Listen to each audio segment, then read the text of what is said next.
আসসালামু আলাইকুম রহমতুল্লাহ। আমি Noor Mohammad, Bangladesh private car driver শ্রমিক ইউনিয়নের সহপ্রচার হিসেবে আছি। ভাই, আপনাদের মাঝে কিছু কথা নিয়ে আসলাম। কথাগুলো এই দেখেন, ইদারিং সরকারের পক্ষ থেকে যে ম্যাজিস্ট্রেটগুলো বের হয়েছে, বিভিন্ন জায়গায় জায়গায় বসে ড্রাইভারদের মামলা দিতেছে। কেন মামলা দিতেছে? হরেনের কারণে।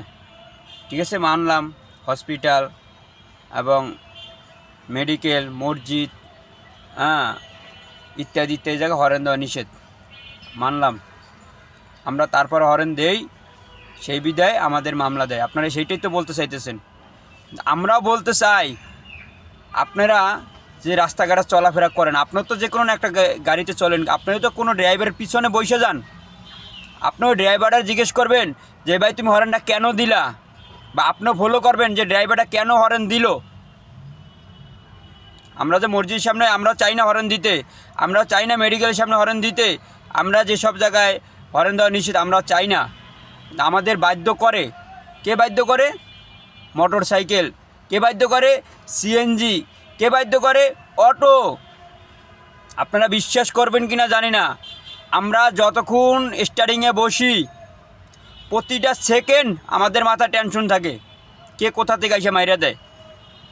প্রতিটা সেকেন্ড আপনারা যদি এই অটো, সিএনজি এবং মোটরসাইকেল নিয়ন্ত্রণ না আনেন, 2-4-5 বছরের মধ্যে প্রতিটা ড্রাইভার মানসিক রোগী হয়ে যাবে। এটা আমার ধারণা, প্রতিটা ড্রাইভার মানসিক রোগী হয়ে যাবে। আপনারা যত কিছু আছেন শুধু ড্রাইভারের উপরে চাপাই দেন, শুধু প্রাইভেট কার ড্রাইভার উপরে চাপাই দেন। ভাই, এরা কত বেতন পায়? 18, 20, 22। তাদের তো একটা পেট আছে ভাই। আপনার কি 5,000 টাকা, 10,000 টাকা করে একটা মামলা দেন, তাদের তো ফ্যামিলি আছে, তারা কিভাবে চলে ভাই? আপনাদের বিবেক থাকা উচিত ভাই। সরকার এবং ম্যাজিস্ট্রেটে আমি আহ্বান করতেছি ভাই, আমাদের নিয়ে একটু চিন্তা করেন, একটু ভাবেন।